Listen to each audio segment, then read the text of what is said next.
Excellent. Here we are again, episode 3, Max.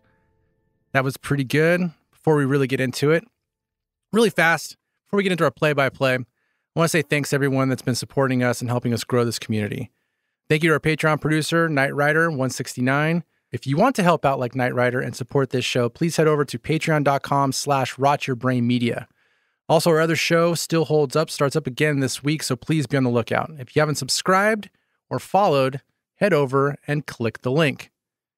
Okay, now that that's out of the way, Max, episode 3, titled Long, Long Time. Yeah, this is one of those, I call it an Emmy episode. Sure. It was great. I could see it making people cry. It had a lot of information backstory wise. Yeah. I have just a few little gripes with the episode, but all in all, it's great. It's great TV. It was phenomenal. Yeah. I do miss the soft opening though. See, I give this one a pass. Yeah. All right. So I was really bummed when it just went right into the opening scene, the opening music. Yeah. I was pretty bummed no soft open. I think I slammed something. I was like, oh man. Yeah. But I mean, to be honest, the whole episode really was a soft open. But my thoughts, yeah, I think the same thing with you. I'm pretty sure this episode will probably win some kind of an award. I feel like it was written specifically for that. The whole episode, it's interesting for how different it goes off the path of the video game, which we'll go more into depth with that on our Wednesday's take on the whole thing. But overall, I love the episode. Yeah. But like you, still some gripes and stuff. We can get through the play-by-play. So we're going to hit into spoilers. So you've been alerted. Yeah. So if you haven't watched the episode, stop here, go watch the episode, then resume. Yeah. But let's get into the play-by-play and then our feelings. Yeah, this episode was, it's basically 4-character heavy. You get your Joel, Ellie, and we're finally introduced to Bill, played by Neil Offerman, and Frank, played by Murray Bartlett. Yeah. Pretty much the crux of the episode is these 4 people. And there's a couple of ancillary characters, but nothing major, right? Yeah. I mean, the show starts off in the present. Starts off with Joel and Ellie kind of resting. Well, they're 10 miles from Boston. Right. Right. They stay open, and you see Joel kind of, his hand is still bruised, and he's kind of he's putting his hand in like a river. Yeah. Because remember he mentioned he had a fracture. He thinks he has a fracture. He thinks he has a fracture. And you could see him, he's thinking about that. And then as they pan the camera out, you could see him obviously upset because this is obviously Tess. He just lost Tess from the previous episode. And then he starts building a rock shrine, I guess. Yeah, he was stacking something. The rocks. I'm not really too sure. So, yeah, I haven't done a lot of research on that, but I know usually, when you're stacking rocks like that, it's like to mark a tomb or he's building a kind of a shrine for her, right? Because she can't get a proper burial. I'll do some more research on that, and we'll talk about it on Wednesday. Okay. But it's definitely on his mind, and then he, brushes it off, gets up, and heads over, and he acts like my wife would say when I'm mad or pissed off. This is how I am, nonverbal. I don't want to talk. I'm just like, just doing my actions, and that's how he's kind of treating Ellie at this moment in time. Yeah, and it kind of left Ellie with an opening to kind of, I don't know, say something that was kind of a little, I don't know if I want to say shitty, but her speech? Her speech towards Joel. So she says this whole thing, which I don't remember it verbatim, but something how it was his choice and Tess's choice to take her on this path because she needed the battery. You needed the battery to get to your brother. So don't blame me, Ellie saying this for Tess dying. Yeah. Like telling Joel, like, hey, don't take this out on me that she died. It's not my fault. You guys chose to do this. And she does it in her Ellie way, right? The way she does her speech. But I actually think when I rewatch, I want to really look at Pedro Pascal's facial expression. But I think he appreciates and respects her for giving that speech. Kind of like, hey, don't blame me. You guys know the deal. This is what you guys signed up for. And I didn't twist your arms to do it. You guys did it, so don't blame me for her passing. I didn't get that at all. See, I think we can come to the conclusion that Joel is a pretty emotional person. Yeah. He may try to hide his feelings internally a lot, unless he wants to bail and leave. But, I think internally, if he did love Tess and he had these emotions for Tess, he's probably hurting inside. So for her kind of saying that shit, it's a kind of... Look at his face. When you watch it, watch his face. All right. He kind of gives like, oh, this little, she gives me, okay. He kind of is like, okay, I'll give you that. All right. Let's move on. Let's move on. So that's why he's saying. Oh no, I think we should move on. So now he tells her we're gonna take I believe it's a 5-mile hike to Bill and Frank's. And she mentions, are they kind of nice? And he's like, Frank's nice. Yeah. So right off the bat, he's kind of like telling you kind of shit with Bill. Yeah, Bill's a jerk. Bill's not so nice. Right. So, but on the way there, they stop at look like a gas station, liquor store, something. Yeah. Some convenience store. So they go inside. Joel's looking for some supplies that he hid. Yeah. Can't figure it out. So Ellie goes into the back room. She finds Desmond's hatch. Yeah. For you Lost fans. He's in there pressing buttons, riding a bicycle when no one's looking around, Anyways, so she goes down there and we get this little curiosity look of psycho a little bit. She finds an infected dude stuck under rubble. Yeah, who can't move or anything. So she decides to go stare at him for a little bit, cut his forehead with her knife. Yeah. I don't know, she's very curious on... A little psycho curious, though. Yeah. And then she shows a little anger and stabs it in the head. So obviously there's some anger there because the way she kind of changes, she's putting it towards its eye. She cuts it a little. Then she flips the knife over and just like a little bit of rage just stabs the thing right in the head. Yeah. A little anger. So there's definitely something behind that. What kind of world do you think Joel was in? Because she was in there for quite a while, not making any noise. And Joel's just like... kicking stuff around, not even worried not even thinking if she's all right. And then all of a sudden it's like, Ellie. And she comes out. She doesn't even say anything. Yeah. With her tampons. Why would she even go down there? She curious. There was no reason. I mean, this is so stupid. Yeah. It's one of those scenes you see in a movie. You're just like, why is this happening? You just take it. No reason to do that. Even real 14-year-olds aren't doing that. Yeah. Let's move on. So now they're walking again. They stop. They see a plane. She's enamored by it because she's never flown, obviously, because there's no flying. She's amazed by planes. Yeah, plane. Yeah. It's like imagine like a spaceship for us. Yeah, Joel talks about it, being stuck in a tin can up in the air. Yeah, she's like, you got to fly. Like it's amazing. Like, she'll never experience that. Yeah. Like, but that walk gave us like a lot of good information in that walk because they kind of debunked the thing about. We're probably never going to see a patient zero because the way Joel explains how the outbreak happens in his own words to her, because she kind of asked, he basically says it's some of the fungus got into the food, into flour and things like that, and spread, and it was probably a major manufacturer, spread all over the world. He mentioned it was in food, it was in bread. So he said pancakes because, the neighbors were making pancakes that morning, really fast though. That day. In the Philippines, in episode 2. It was a flour place, It was a flour place. So I wonder if that is actually where... Maybe the first one, So maybe that could be patient zero-ish. Yeah. Maybe it was the flour. Okay. So he and the way he mentioned pancakes, because it reminds that his daughter was going next door they were making pancakes, right? If I remember correctly. No, well she didn't make pancakes. It was cookies. No, but hold on. Yeah. But she didn't make pancakes. Remember, what if they would have made pancakes? She made a pancake mix. You're right, because what's his name? Tommy came in and said, I thought we were having pancakes. Yeah, it's like we didn't have any pancakes. They dodged a bullet. Great take. They dodged a huge bullet because the pancakes would have been taken. And she doesn't eat the cookies. She doesn't eat the cookies. Because she doesn't like oatmeal. Exactly. Oh, man. She dodged 2 bullets right there. They dodged huge bullets. Wow, okay. And he basically explained how by that Friday is when everything started going to hell. By Monday, it was over already. Right. The world, everything kind of collapsed, and they reached to a point and they see like basically a human grave that's not dug up, where he basically Fedra. Actually, this is before Fedra. This is just the U.S. military. This is the government. Government at this point. If the QC zones that they were setting up were overflowing with people, they took people out, basically took them out to the back, Old Yeller, and just they executed people. Yeah, infected or not infected. And so and Ellie's kind of like, they would shoot the people that weren't infected. And he says, well, dead people don't get infected.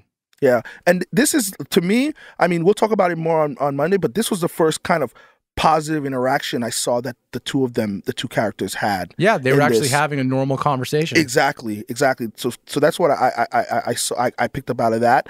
And then they, this show has done a great job with the camera work, I'll say. They kind of zoom in to the grave, and you see what looks like a child's skeleton in a certain patterned clothing, and another a blanket. A blanket. That's what. And then another, adult skeleton in, another pattern fabric. And then that's when we get our first time jump. It's a flashback to September 30th, It's 20 years. Yeah, 20 years earlier, 2003. Yeah. And now, instead of the skeletons, you see a woman holding her baby. What's Joel's birthday? The 26th of September. This is 4 days later. 4 days later, okay. Yeah, right? So this is, you see the woman, she's in the back of a van, and the military, and with a bunch of other people, she's holding her baby, and they're driving away. So you kind of know they're driving out of this town. Right. Pretty much to go get executed. Yeah. They don't realize this. And then you see half that footage from Bill's perspective from his security cameras. So now you get to see Prepper Bill for the first time. Like the Doomsday Prepper. Like, you ever watched that Doomsday Prepper show? No, but I always wanted to. I used to love watching that stuff. Getting people having their hatches and their go bags and things like that. It was very interesting. And Bill, from what we see there, he's an ultimate prepper. Right. I mean, like, any Doomsday Prepper is extremely motivated after seeing that scene to kind of get their setup to look like Bill's, right? They show you he has a ton of guns on the wall, cameras everywhere, TV. They pan to a sulfuric acid section, a little foreshadowing there, right? They give you a little scene of that. Yeah. And you see he has pretty much everything you would need. He comes out from his that's actually one of my favorite scenes. Yeah, his bunker is actually under his basement, right? So we're in LA. There's no basement. There's no basements here, but back east, everybody got basements pretty much, right? Right. He comes out when all the military guys and everybody in the town are out. He's in a gas mask, shotgun. He's Rambo'd out, and he jumps out of the front door. Jumps out the front door and just like, surveying the pointing area. At everything. Like, he's been waiting. I guarantee you, since he started like his first days of prepping. Yeah. He's been dreaming of the moment to jump out his front door in full gear to start pointing his gun at everything. Yeah. And then we go into a classic 1980s full montage. Yeah. Music, you see him. Oh, what was the music? Oh, we got to pull it up on we'll talk about it Wednesday. I forgot about that. Yeah. That's what Wednesday's for. The more deep dive, right? So now you see him going, he's breaking into Home Depot, he's going in, getting whatever he needs, because the town is empty now. It's a small town right outside of Boston, right? So he's building stuff, he grabs a boat to haul everything. Yeah. He goes to the gas place, turns the gas back on for himself. That was pretty clever of him, right? Yeah. So he's full functioning Doomsday. He sets up his fence, he sets up some traps. Yeah. And then he goes and makes a nice dinner, right? For himself. Yeah. Some red wine. He knows what he's doing in the kitchen. He made a nice sauce there. Yeah, you saw that sauce he made? It looked pretty good. Right? And then you see his first traps. He makes traps for the infected. Yeah. Right? Pretty cool stuff. It's basically, we remember when we did Die Hard and Home Alone for our other podcasts, Still Holds Up. Right. We talked about how Home Alone is adult. Die Hard is adult Home Alone. Sure. This episode was adult Home Alone. Yeah. He had some crazy traps there. Yeah, you get to see one of them go off pretty early. It's, what, a zombie gets a trip, or no, it just goes over like a laser sight or something. Yeah, tripwire. And a gun just... Shotguns blows him away. It is pretty cool. So that was pretty cool. Now you fast forward 4 years later. Yeah, and then you find Frank in a hole. Frank is in a hole. Frank in a hole. He's like, don't shoot. I'm not infected right off the bat. He basically tells them it was a group of 10. He's the last one. They're coming from Baltimore, the Baltimore QC, and he said it's gone. Yeah, it's gone. I wish he told, was it infected or was it, infighting? My guess would be infected. Probably, right? And of course, Bill has a tester. What doomsday prepper doesn't have a tester for zombies? Right. And he never gave an answer why he has a tester. They also right? never showed how he got that, because he clearly didn't have that in the beginning of when he was first prepping, and it didn't seem like he's seen anybody. Yeah. Since then. So where did he get that? It kind of would have been cool to see how he got that. Yeah. Like, you know. It's fine. We're moving on. Because like you, I thought this might have been his first human interaction in 4 years. Like, because, you know, they kind of don't. They don't show him with anybody else. So I'm thinking it's just zombies. Because he thought, the way he walked out, he thought he was just going to go end the zombie. But, you know, ended up being a person, right? So he... It's Frank in a hole. It's Frank in a hole. So Frank does his Frank thing, convinces him not to shoot him, gets out of the hole, and they have a nice little interaction about, I'm not giving out free food like Arby's. And he's like, Arby's never gave out free food. And so he takes him home, lets him take a shower, because he has hot water because he turned on the gas. Yeah, 5 more minutes. Oh, that must be, you know, when you haven't had a nice warm shower, man, I would have been in there for 2 hours. I would have like, dude. He might have been in there for 2 hours. He might have been in there for 2 hours. Bill is being extremely hospitable. Yeah, which is it's very odd for me. It's very odd for a person that seems like he didn't like anybody to begin with. Super paranoid. Obviously, he didn't like his neighbors. He didn't like invite any of his neighbors to come hang out with him. Nobody in town, no friends. It seemed very easy for him to accept the person out of the hole, allow that person into his house, feed this person a really nice dinner. He gave him rabbit, and he paired it with the correct wine. What was it? He said, I think it was a Beaujolais. I will check on Wednesday, but it was pretty good. I like rabbit. I've never had rabbit. Yeah, pretty good. Okay. And he's obviously, like, I noticed right from the jump, the way he's presenting the food and the way he's pouring the wine. He's extremely cultured. The piano double shows that. He's extremely cultured. And either he was a restaurateur or he worked in a fine restaurant, because the way he presents the plate, spins it around, the way he holds the wine bottle, pours it. That's somebody who's trained and he's done it a lot. He never mentions what he did before, Never. He didn't, not in the episode. We'll look back at it. He probably had his own restaurant. Yeah, it's either he had his own restaurant or he served at some point, because he was a chef or server, something in the food industry. Definitely a chef, because the way the plating on that was amazing. Phenomenal, yeah. It looked like Gordon Ramsay would be happy, right? Yeah. So, maybe he's a cultured doomsday prepper, right?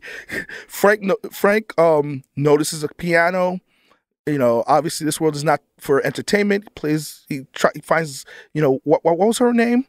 They played her songs throughout the episode. Linda Rostand. You know her? So. Do you know any of her work? I mean, not really. I'm sure maybe my dad used to play it a bunch of times, but I'm not really 100% familiar with it. I have no clue. So Frank fumbles around with a piece of music that's prevalent in this episode, and then you could see Bill's face like, oh, you're butchering this, and he's kind of like, get up, you know, and then Frank's like, you go ahead, and he plays it obviously correctly, and Frank shoots his shot. I don't know if he plays it correctly, because I'm not familiar with the song. With more emotion, I'll say. Definitely with 100% more emotion. Yeah. I'm not familiar with the song. I mean, I'm sure if I heard the actual real version, then I would, you know, be like, oh yeah. I don't know if he just like slowed it down to halftime to make it more emotional, or if Frank was trying to play it as is and he just couldn't make it happen, and also he was out of key and blah blah blah. So, I mean, we'll listen to the original version. We could talk a little bit more about that on Wednesday. But Frank notices the way he's singing it very emotionally, and like I said, he shoots his shot. He's kind of like, "Who's the girl that you're singing about?" And he's like, "No girl." And then he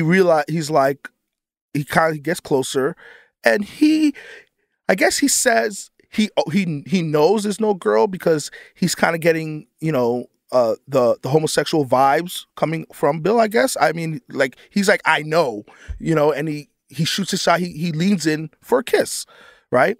And Bill he starts to emotionally break down because I think he hasn't had human contact. I think they're both crying. I think they're both crying because they haven't had human contact in so long, and it's very emotional for them. They're at this point they're standing up and they're embracing, and it's obviously we're talking about, this is how many years now? 4 years since the pandemic, and from our knowledge as a viewer, Bill hasn't seen, talked, or obviously had no interaction with man or woman. Yeah, first human contact. Yeah. So now Frank tells him, go take a shower, and he's waiting upstairs. and basically they get into bed, and Frank asks, has he ever been with a man before? He's like, a woman a long time ago. He's never been with a man. Right. So what this scene basically does is solidify their relationship. Yeah. And Frank does make it a point at some point to say, hey, I don't just do this with anybody. Like, I'm not just here. I'm not here for the meal. I want to be here longer. And then he said a couple of days.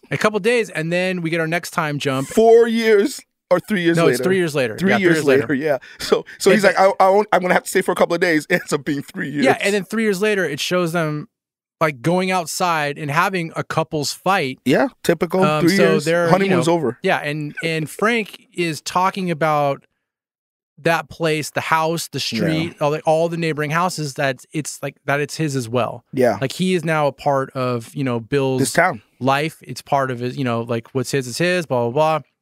So, and they're having not a typical couples argument, because in some sense it is. I mean, I guess it is because they're talking about not having friends, and he wants friends over. How many times have you had this with your wife? Like, we need to make more friends, or especially when you like I moved here, right? So it was like, we moved here, we got to make new friends, right? So no, I had kids, so every kid I have, I lose 10 friends and gain 1.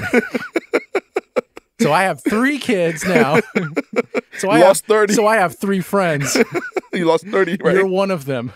Yeah, right. And in the government, in the argument, he kind of like, Frank kind of tells Bill, like, you are like that paranoid conspiracy theorist, doomsday prepper, and he's like, you think the governments are Nazis? He's like, the government is Nazis because now Fedra has really taken over. Well, he says like, now they are. Now they are, right? Right. So he's like, now Frank is like, we're gonna have friends over. I met somebody on the radio. I met a girl. And he's like, who? Right? And they fast forward now. They're having lunch with Tess and Joel. Yeah. So right off the bat, I'm like, wow, Tess and Joel have been together for a long time, because it's only so it's 7 years since the pandemic. So that's a minimum. They're together 13 years. Yeah. Minimum 13 years. Yeah. So that, like, after watching last episode, does that look like, people who've been together for 13 years? That brings back my theory about her saying, I never asked you to feel the way I felt. They've been together for a long time. Yeah, but then we can fast forward to the letter from Bill. Yes. So we'll get there. We'll get there. Okay. Don't rush. I feel at some point. Don't rush. I feel at some point he will talk more about Tess. Yes. To Ellie in future episodes. At least I'm hoping he is, because obviously that barrier that he has up right now for his emotions that he has in front of Ellie. Yeah. Their adventures through, the pandemic or post-apocalyptics or the apocalypse. Yeah. How do I say it? Post-apocalyptic. Whatever. Their adventure is going to open up those barriers down, so that way he'll be able to have those emotional conversations with Ellie. Now, I don't know for you, but if you ever have gone to have lunch or dinner with a new couple at their place, or if they're at your place, it's funny how they recreate this, because you experience this in real life. It's like the men will go off either to somewhere to go, try to bond, and the women will go somewhere to kind of bond, or the mates will go, like, they're in the kitchen and they're gonna, or take a tour, and the men are just like hang out TV. This is kind of they kind of recreate something like that. You see Tess and Frank, they go inside. I forgot what for. We'll find out on Wednesday, maybe when we watch. And then Bill is still sitting there with Joel, negotiating with a gun in Joel's face. Great scene, though, by the way. I did kind of interact with each other. That whole scene, because you never see Joel's left hand. It's always his right hand that's on top. Ooh, nice catch. I kind of thought that maybe he had a gun on Bill as well, and then at some point he was going to show him, okay, I got a gun on you too. So that would have been cool, but that didn't happen. Yeah, they were enjoying a fine meal that Bill created, but they start negotiating, and Joel kind of does a great job of like, hey, there's stuff in the QC zone that you don't have, medicine, so on and so forth, and we can do a nice work together. He also points out, I mean, he knows his shit when it comes to Oh, this architecture. Yeah, because he was a contractor. Yeah. So he points out like, hey, I know your fence is falling apart. You know, I can get you all this stuff that'll last you, you know, for the rest of your life. Yeah. And so that kind of starts their foundation. And like, then you can use them. You can help them. Yeah. And then the scene ends, which I think is kind of cool. Great stuff in that end scene. Yeah. Tess and Frank, they're kind of walking together, going towards the fence. And you hear Frank telling her, hey, let's use the radio. Exactly. We can do codes. You kind of hear him. He creates the code. He says it. I think he does say, okay, he says 80s is trouble. Yeah. And then they start fading that out. So you obviously see Frank is the one that created that code. Yeah. And then if you notice, he gives her some clothes, and it's that shirt that she was wearing when she got offed. You know, that burgundy reddish shirt that's in the video games and also in the thing. So that was a nice little Easter egg. Oh, I noticed that. It was Frank that gave her. I'm pretty sure, but we'll double check and reconfirm on Wednesday. But when watching it, I kind of, you know, took a mental note on that. I was like, oh, that's pretty cool. He makes the thing and gives her the shirt. And again, it's the typical couple split, you know. Tess is talking with Frank and they're having a private conversation, and then Bill and Joel warns him about, was it Raiders? Raiders, yeah. Eventually, at some point, like, it's not going to, or he says to him, you don't have to worry about Fedra. Fedra's not going to come up here, but you are going to get Raiders. Yeah. And then Bill tells him, don't worry about that in his own way. Yeah. And then 3 years later again. 3 years later. Now you see Frank and Bill, they're out for a jog. You can noticeably see Frank's in better shape and Bill's older, right? So he's struggling along, and Frank has a surprise for him. He brings him to one of the house's backyards, and he has a nice garden that he's set up with strawberries. Strawberries. Forever. Now, me personally, now I'm going to have to go do some more research on the fungus. I'm not eating anything from the earth that's full of fungus, humans. And, you know, Tess already mentioned that these vines go underground. And I don't know how deep this connection with the fungus is going at this point in this world. I'm not eating any fresh vegetation. You know, I'm a little worried at this point. But they enjoy the strawberry because they probably haven't had one in years, obviously, right? I mean, yeah. I'll leave. Would you eat it? Yeah, probably. I'll leave the. You didn't even hesitate and I'll leave the fungus research to you. You see, that seems to be more up your alley. I'll just, you know, whatever. You know, and he mentions at that moment, they have a nice moment that Bill says to Frank, I think I wrote it down. He was never afraid before until Frank showed up in the crufts. That's not the exact line, but that's what I jotted down. So he has a reason, right? Yeah. And no, now you fast forward, not years, but I'm assuming that night, right? It seems that night, yeah. That night. The Raiders have come. You get Rambo in the streets. Frank wakes up, he's yelling, looking for Bill. He runs downstairs. There's Raiders outside in the fence getting barbecued, and Frank's in the street. I know you hate this, with a bolt action rifle with a scope on it, and he's shooting people from the streets. Look, I'll let you go take your. I'm just saying. I'll let you have it. This human being, this prepper, seems like he's been preparing for this moment all his life to, you know, defend his own. I guess to defend his own.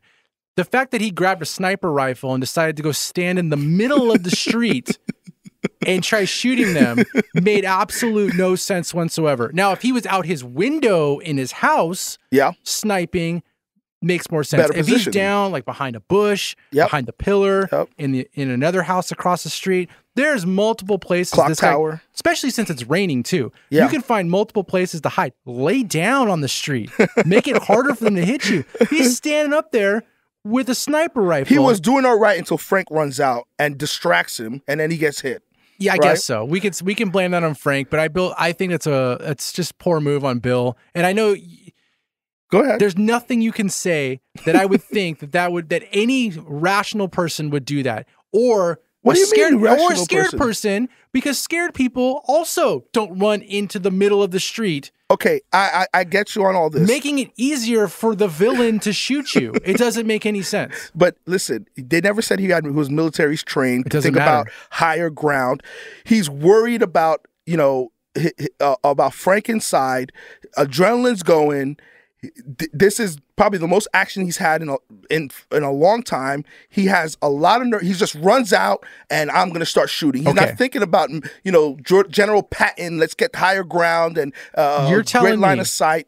He's not military trained. You're telling me out of he's just a prepper. All the prepper magazines and research that he's done, there's never been books. One article there sure that is. said the best way to defend your home is from cover. Yes, but you're forgetting the environment he's in right now. It's a stressful situation. He's not trained for this stressful situation. Just because you read something and tells you what to do when you're actually in the line of fire on the stressful situation doesn't mean you perform according to the books. We see that all the time with the police. We see that with people who are even trained, like the police and the military.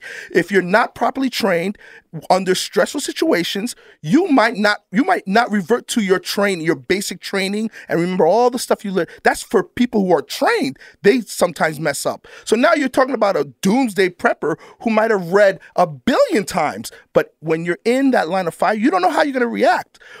I understand your point, but you still can't assume. He ran out like he was playing Call of Duty. Maybe he was trying to have a faster twitch than everybody else and get the 3 guys out there.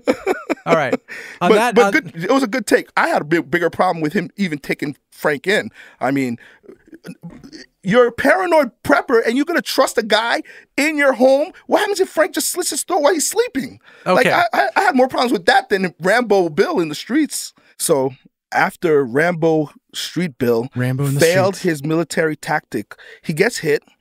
Frank brings him into the house. Yeah. And Bill thinks it's over. I thought it was over. He got hit like on the left side, right abdomen. He's telling Frank, contact Joel, because the way I took it was Bill doesn't think Frank can handle it by himself, can handle this. To me, it's a doomsday utopia, right? It's well guarded. The Raiders are still getting barbecued, and he tells him, "Don't worry about the Raiders. The fence will take care of them, right? But call Joel. He makes sets of keys. You know, Joel can come here and like stay with you and take care of you." Yeah. So I'm wondering if that might be we're kind of speculating, Cyril. I want to say that for Wednesday, but I wonder if that's the moment that Bill passes out. And I thought he died because he passed out with his eyes open. Kind of weird. That Frank does reach out to Joel. Joel does come, and that's the point when he does go, "Here's the code to the place now. Now I'm going to need you in case in case shit goes down.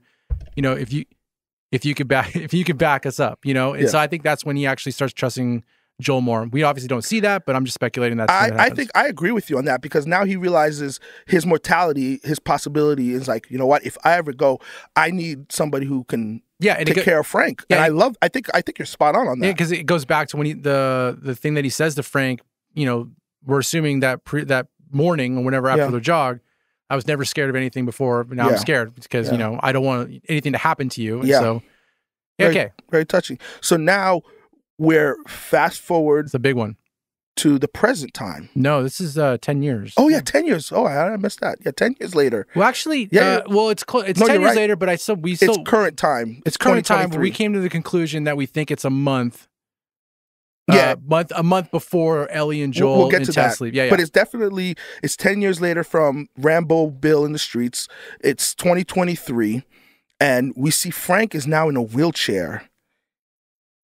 And if you remember the previous segment, the time jump, you saw them running in the streets, and Frank was more fit, and Bill was like struggling along. Now, and Bill also just gotten shot. So you're thinking, wait, now Frank is in the wheelchair. He looks pretty beat up. They're both aged. Obviously, it's 10 years.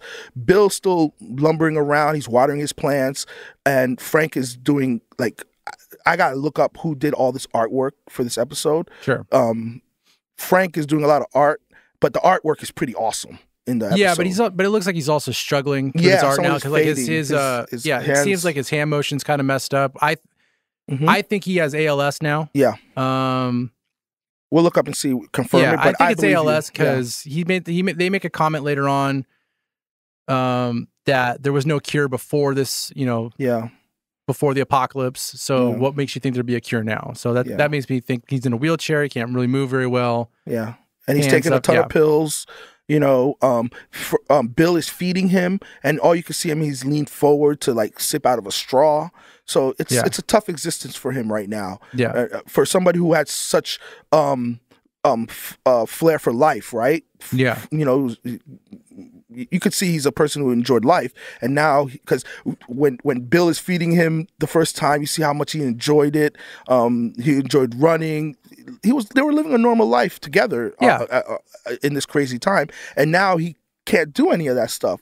So he's obviously bummed out, depressed, and he has they have a nice conversation about how he wants to basically end it.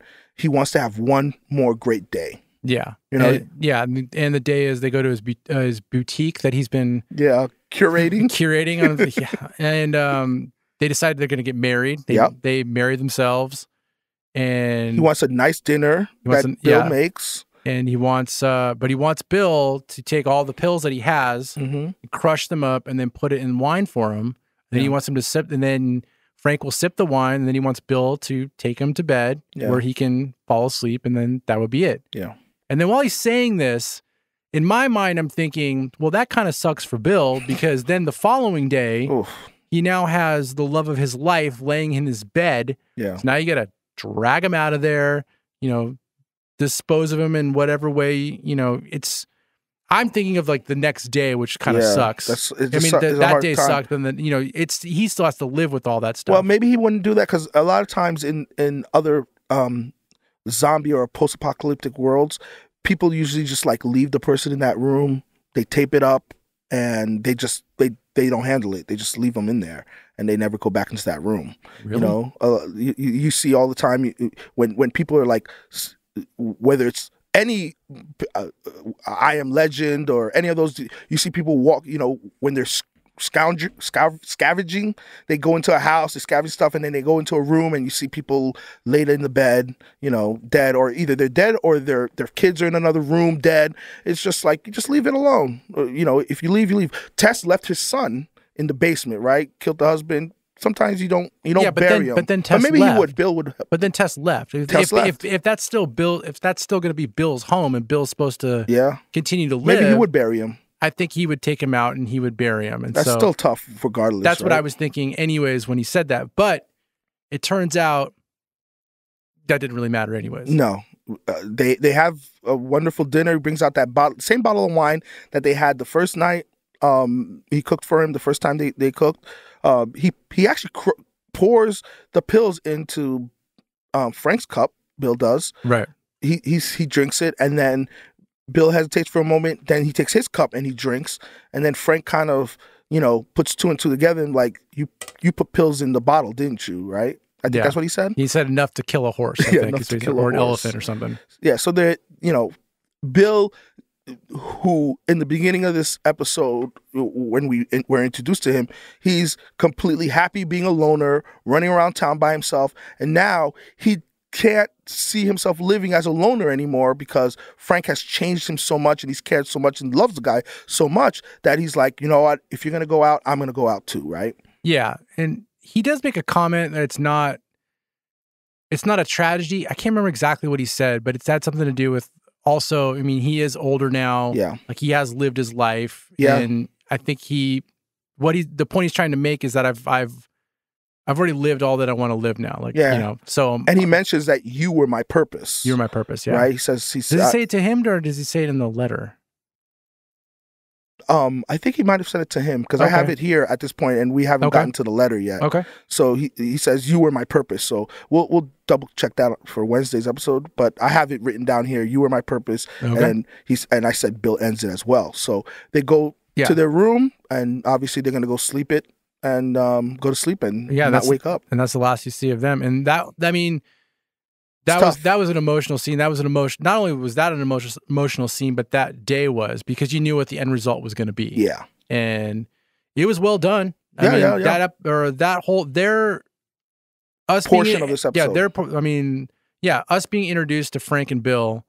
You know, even though we're only going to see them in one episode from the beginning to the end. It was a very powerful, emotional, award-winning, most likely scene. Yeah. Yeah. I mean, Or it episode. was good. Hopefully we see them in flashbacks like we saw Tess here. We saw Tess for a little bit. Saw She a little maybe had Tess in there. 20 seconds worth of screen time. But yeah, it's fine. Now we're again. Now this was pretty much it's 2023, but from what you surmise, it's probably a month off from the present time. So yeah, 3 to 4 weeks, we'll say. Yeah, because now we fast forward to we see Joel and Ellie. They show up. Joel has the code now to get into the place. He goes in. He notices the flowers are not like watered. He knows something's wrong. Something's wrong because they showed you a few scenes earlier. Even though Bill was old, he was still watering the flowers. They were upkept, and now they're kind of drooping. Right. So he kind of knows it's not quite right. Yeah, he goes inside with Ellie, tells Ellie to wait while he goes and scopes out the house. Yeah. Right when he's about to open the bedroom door to see, Bill and Frank in there, Ellie... I think it was kind of stuck, wasn't it? Maybe. Yeah. I can't remember. But looked like it was kind of stuck. Like he might have put something in front of it. Yeah. Well, Ellie finds the letter. Yeah. And then, she proceeds to read it to Joel. And, the letter pretty much said that it was dated August 29th, right? So August 29th, and I think we're let's assume we're in September, so 3 to 4 weeks. We'll double check on that, but it said that he hated the world, right? Right. And he said basically there was one person worth saving, which obviously was Frank, and that, Joel should protect Tess, right? Ellie doesn't read that. She stops when she gets up to the word, when it says Tess. Yeah. And Joel takes it and he reads it. Pretty much, Bill kind of advises Joel to be, because there's a character similarity between the two, like be a protector, even if it's worth saving one person, right? Right. Joel now he goes outside, and now you kind of see like a little bit of emotion, but no tears. Still no tears. None yet. So he's still dealing with a lot, right? He probably never properly mourned, his daughter. Now it's Tess, and right. He has the stress of worrying about his brother, and now this. Now he obviously had a relationship with Bill and Frank. They're gone. He has a moment, no tears, but then again. He's so hardened. He has his moment, and then he just looks at the keys, and he's back on mission. Like he goes right back to he goes to a garage looking for your favorite thing. Well, he finds the car. You didn't give me the battery. He finds the truck. He opens he takes the the cover off. He opens up the hood, and then inside ain't no battery. No battery. So he's still got to find a battery. But luckily, in the fridge, Bill has battery parts in there. Yeah, and some sulfuric acid and stuff. Right. So then he comes back in, he talks to Ellie and tells Ellie, now I'm... That acid they showed it to you in the beginning, and show you a little more of it. Right. Sulfuric acid is an important part of a battery. Right. For people who don't know. But in the letter, Bill tells Joel to protect what's important to you the most, right? What you love, or however he says it. Mm-hmm. I think now Joel is replacing Tess with Ellie to protect Ellie. Yeah, so now it's beginning. Yeah, so now it's the beginning. He comes in, he sets up ground rules. Three rules, which the rules are. Hold on, I know you wrote them down. Let's see if I remember them. He tells him about his brother in Wyoming before the rules. Right. I got a brother. He was a Firefly. He'll know how to get you to the hospital, to the scientist, to the scientist or whatever. Yeah. I got 3 rules. First rule is you don't talk about Tess. Yep. That's the first rule. Yep. Second rule is. You got this. Come on. Oh, crap. Hold on. How about the third? Hold on. Oh, wait. Don't tell anybody that you're infected. Don't show them the bite. Don't show them the bite, because they're not going to hesitate to shoot you. That's the second one, right? I'll give you that. The third one is you don't tell me your backstory. I won't tell you my backstory. That's actually part of number 1. That was part of number 1. That's not 3. But I'll give you half a credit for that, because it's like, don't talk about Tess. Actually, don't even talk about yourself, or we're not talking backstories, no bite. And the third one, the most important rule. Don't talk about Fight Club. No, you listen to everything I say. Oh, okay. Listen to Joel. Yeah. So you know, it's not a democracy. Right. Then she replies with, you know, do whatever you tell me to do. Something like that. Yeah, exactly. So, but now they go down and to he smirks when like that. Did you notice he has a little smirk on his face? He's starting to soften a little bit. You got to look at Pedro Pascal's I think he has some digestion. He Oh, wasn't smiling. man. He had some digestion. Okay. So anyway, so now no, he smirks when they get to the battery. Actually, I jumped the gun on that one. Yeah. I jumped the gun on that one. I wrote it down here, but he smirks when because they didn't go leave. to the truck first, right? No, you're right. He goes back. He goes inside and tells the rules, and then goes and finds the truck. Yeah, he messed me up, man. No, I'm not editing this. No, you don't need to. I'm not gonna edit this. We just watched it like 15 minutes ago. Well, however long we've been talking. No, they're back in the garage now. Ellie notices that there's hot water, right? She turns on a faucet. She's like, I'm going to take a shower. And then she tells him he needs to take a shower because obviously he stinks, right? And that's when he smirks, kind of softening up. Because I think at that moment, that's something like his daughter would have told him. Like, you know. Right. When do they go down into the basement? When is that? What do you mean? With the key? Yeah. That's probably... I don't remember if it's before or after the shower, but it's around there. Oh man, we're messing this up. It's okay. Well, I want to go to that scene really quick. Okay, go ahead. Because that's when I came up with when I thought the time jump, or like how far apart it was from them leaving the QZ to them arriving. Yeah. Because right when the time went, so he says when he's looking at the computer, correct me if I'm wrong, that this music will play if it's not reset It's before the shower. Before the shower. I'm 100% sure it's before the shower because, like you said, he goes down there. She's like, you're talking about the computer, right? Yeah. It resets every 3 weeks. Right. So it resets every 3 weeks. So right when they leave the QZ, they show that scene at the end where the music plays. It's 80s music. It's 80s music. Means there's trouble. Yeah. So that means it's most likely been around 3 weeks since they committed suicide. Yeah. And the reason I remember it's before the shower because Ellie her fascination with getting a gun because Bill has all those guns on the wall and she again tries to get a gun and Bill's like no, and then we fast forward to when she's upstairs, she's rummaging around, Bill's in the shower at this point, and she finds a gun. And you know it was like in a desk or something. Yeah, it's actually I think it's the same gun that Frank grabbed to go out there and watch his boyfriend acting like Rambo in the street. It probably is. It's in the same spot. Or it's the gun. Same gun. Yeah.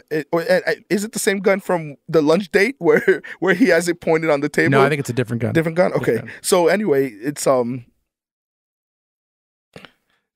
she finds the gun and she hears Joel coming back from his shower. She sticks in her bag real quick, and then she's like, "Oh, you cleaned up well." Joel is nice and clean.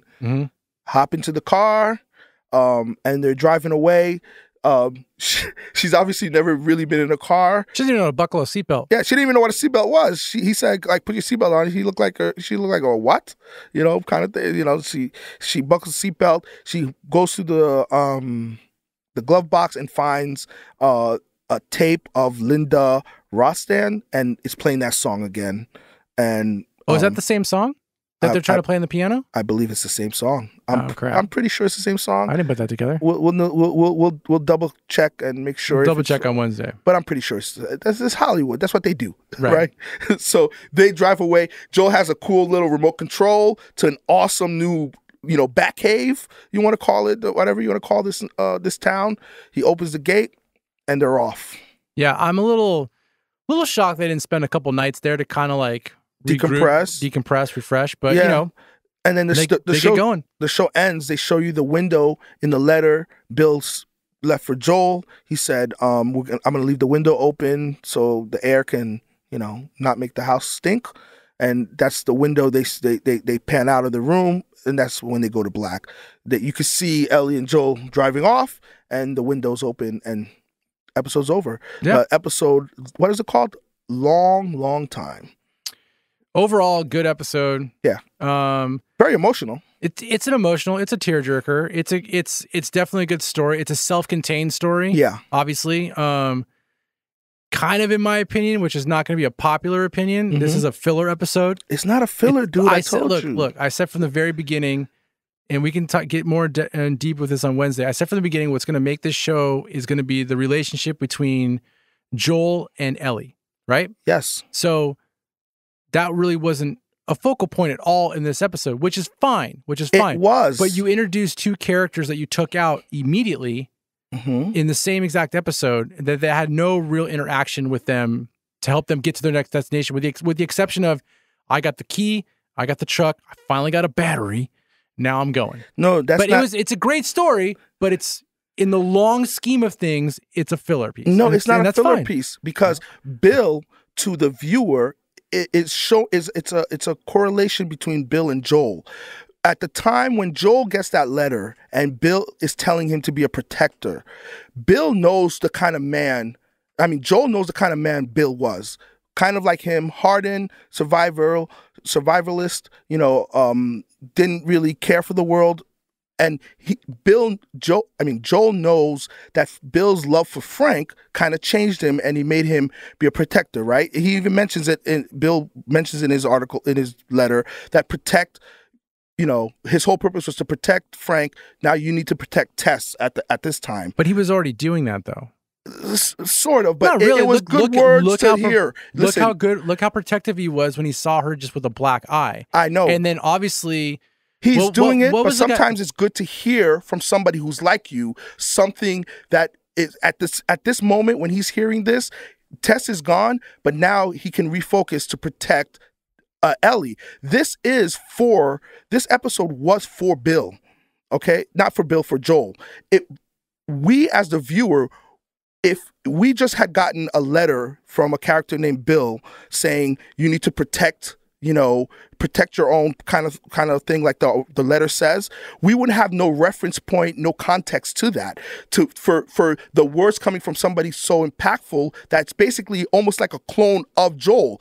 So now that we've gotten to see why Bill is like Joel in terms of being hardened and then softening up because he found love in this world, now when those words come out to Joel, they resonate more. Now they resonated for Joel because Joel already knew who Bill was, and he knew Bill's story arc and his love for Frank. Now us as the viewer, we have that context to understand Bill telling Joel to be a protector holds more weight to Joel because Joel knows the kind of man Bill was. Now we know the kind of man Bill was as well. So those words resonate more for Bill, for Joel, and for us as the viewers. So it was very important in that context. You can't just look at it as a fill piece, but it's helping to shape the character arc that Joel is going to have to protect Ellie throughout this show. That's why it's a very important episode, and that's why they put it in the beginning.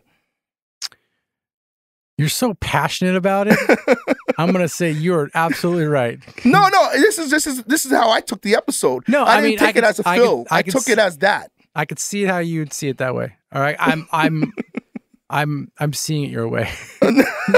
It's late, man. It's late.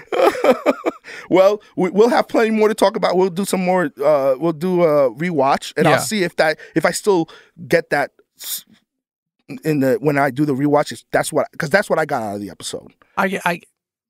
We'll talk more about it on Wednesday. All right, so we can both agree though it was a very good episode. Yes, it's more than a filler. Yeah. I'm not gonna let you up on that. Fillers can be good episodes. They can. So, anyways, you have Wednesday to change my mind as well. I'm gonna rewatch it once more tomorrow with my wife, and then I'll watch it again before Wednesday. So maybe I'll jump onto your side. But I think it's time to wrap this up a little bit. I can't wait for Wednesday to. I don't know why Frank is there. I want to relook at this because if it was me, I wouldn't do it. I don't trust people like that, man. Thanks again. Thanks again to our Patreon producer, Knight Rider 169. Thank you so much. And if anyone else out there wants to help support this podcast, feel free to jump on to patreon.com/rotyourbrainmedia. Also, if you hear anything or if you see anything or you noticed anything that we missed in this, talk through or something you want us to bring up on Wednesday's episode, shoot us a message. We'd love to hear from you. Once again, this community grows with your help. So thanks again. Also, don't forget to check out our other podcast, Still Holds Up. New episodes are going to be coming out this week, so look for that.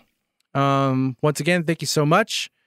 And you know what else? What? Bill. Not only he had hot water, I'm sure he has all the toiletries you need. That's where you need to be. We'll catch you next time. Bye. Bye.